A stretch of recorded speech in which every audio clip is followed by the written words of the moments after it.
Hey everyone, it's Synth Designer back again with another video. Today we are continuing our new series, Sound Design Saturdays. And today I want to get into some atmospheric pads I've been working on that kind of have like a multi-purpose effect to them. I generally stick to kind of creating things for music, but I really found that some of these pads really will have a multi-purpose effect. And by that I mean they could be used in movie scores and shows, stuff like that. They really have that kind of big ethereal effect to them. And I'm going to show you a few that I've been working on in a new upcoming preset pack. This preset pack is by no means ready, and it's not going to come out until sometime in 2025. But I want to give you kind of a preview into it and show you how I am creating some of these cool new atmospheric pads. If you're new to the channel, please go to synthdesigner.com and check out my free Serum presets as well as my Vital preset. There's no signups required. You could just download them all for free. If you want to support me, you could shoot me a donation or sign up for my Patreon page where I give away these presets early for my supporters, and it's only a couple dollars a month, but it goes a long way to helping me create some of these sounds. But anyway, let's get into this. Let's take a look at a few that I made, and I'm going to show you just kind of the interesting aspects of each one. They're generally pretty simple. I don't do too much with them, but there are a couple key elements. The first I want you to notice is that I use a lot of kind of interesting wave shapes. Not every single one of these. I use all sorts of different wave shapes, I guess, but a lot of these are kind of unique. In this case, I am using Reese Mess. I don't even remember where this is from. These are from the just default Serum wave shapes, but I don't quite remember where this is from. Yeah, I'm not finding it. I'm sure it's in here somewhere. Oh, here it is. In the Spectral Reese Mess 2. So, as you can see here, this is what it looks like, and here's what it sounds like.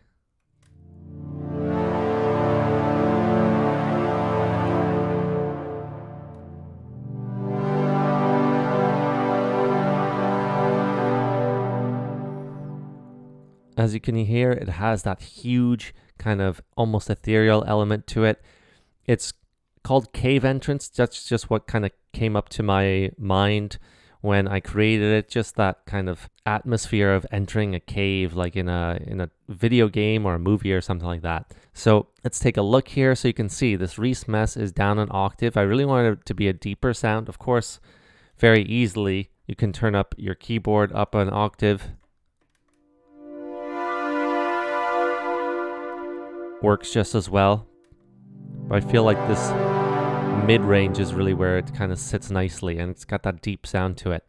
Now you can see it has a slow attack on the first envelope and the second one, and the second one is opening up this filter a little bit through the cutoff, and it's also changing the wavetable position slowly here. You kind of need some movement in a lot of these, because if it's too static, then it's not going to be very interesting. And you just need a little bit of movement. Again, here too, I have the warp menu here working with the bend plus minus. So I specifically chose this spot. And as you can see, the LFO here is actually what is impacting it as well. So both the wavetable position and the bend plus minus have an impact here. Otherwise, it'd be a little too static and you want a little bit of movement, right? As far as the effects go here, you'll notice generally I'm not using too many effects. The most important thing when you're trying to create big atmospheric sound is getting that reverb and delay right into a spot wherever you want it. I did add a little bit of chorus, but the reverb is really what adds a lot of this effect. Still interesting, but just you could really tell it's very dry this way. Here gives it that dimension, that kind of like finishing quality to it. You don't have to use Serum's effects, but this is just kind of to give you a flavor of it. I always use the effects just as a basis, but always encourage anybody downloading my presets to just go ahead and play around with whatever reverb and delay plugins you like as well. This next one is called Long Sunrise, and again, a similar theme pops up here. We have a couple unique wave shapes here, and let's just listen to it first.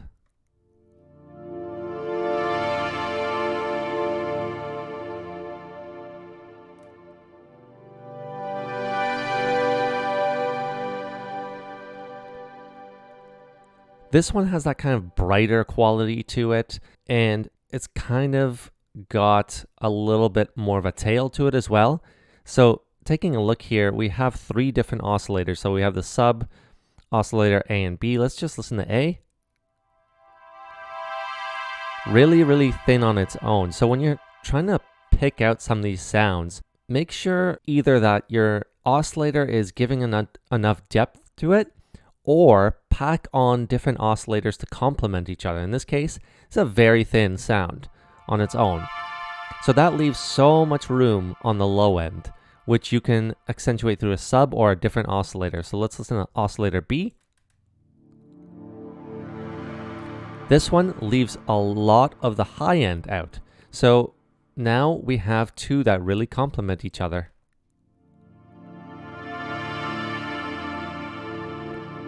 Even with this, there's still room for the sub here.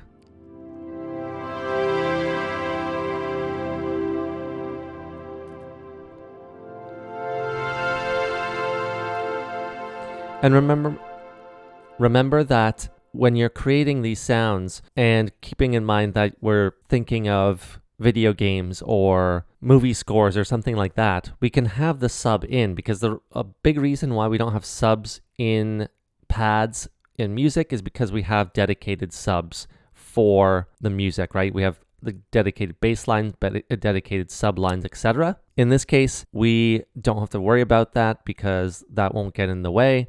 So you can add a sub all you want here.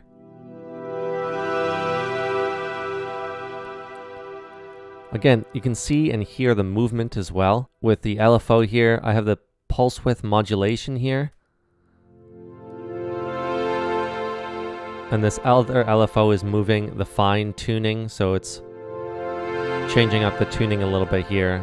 Then this LFO changes this one. So both of these have their unique qualities. One's a sine wave, one is a triangle, and they both have an important role to play, but adding that variation is important as well. Again, think about also the voice of unison. You want multiple voice of unison to get that wider, bigger sound.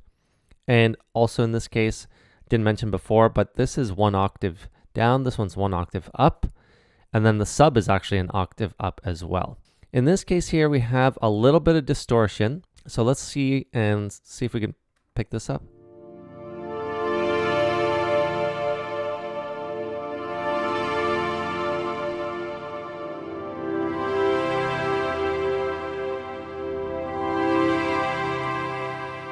I think it's just adding a little bit of extra harmonic content without being too distorted, right? I don't want very, very distorted sounds in my pads. So in this case, I think it's just adding a little bit extra. In this case, also the hyper.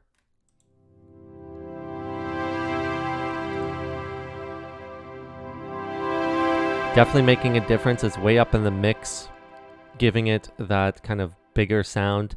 Delay, reverb, of course, a lot of reverb. And the EQ, I don't think I actually did anything. It might be in here, but it's not actually having an effect. But again, this one's brighter, and these complementary oscillators is really what gives it that unique sound. This one is a little bit different. This last one here is called Lucky Eclipse. I wanted to have a little bit of a more vintage sound and kind of a softer, warmer sound. And so let's listen to it here.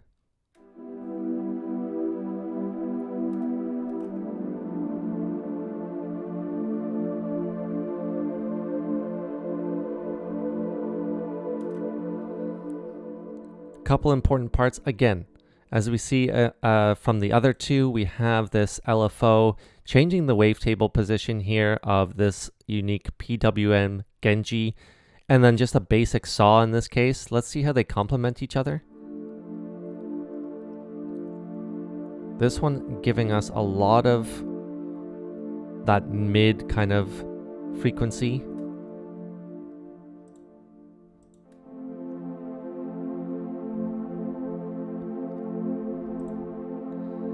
This one here is specifically, I made it kind of that vintagey sound, if you will, and this comes from a lot of detuning here on the fine knob. You could hear it when you detune it this much, it's really giving it that kind of vintage quality, that instability that you get. The filter here is also important because it's a little bit tighter. If it was on a 12 here,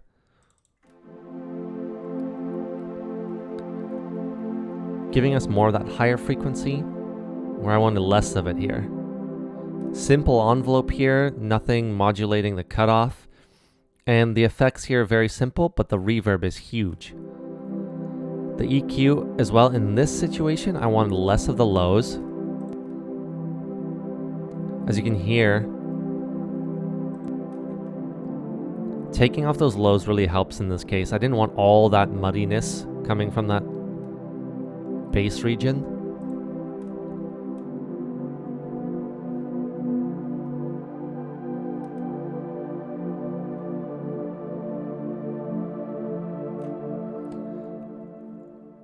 I think it just sounds great. Sounds very warm, gives it that nice little kind of vintagey effect with that detunement. Let me know down in the comments what you think of these pads. These have obviously been kind of more experimental pads, and again, I plan on releasing this preset pack eventually. I'm not quite sure when. It's still in development, but I just wanted to kind of give you a inside look at what I'm working on here, as always with these Sound Design Saturdays. Let me know what you think of these pads, and of course I'm going to do more of these videos, including more on this preset pack as I continue to develop it, and lots of other ideas. Please leave any comments about what you want to see on these Sound Design Saturday videos, and I'll be glad to at least look into them. Not sure if I'll be able to do everything, but I could at least look into it for you and maybe deliver. Anyway, I hope you enjoyed this video, and I'll see you all next time.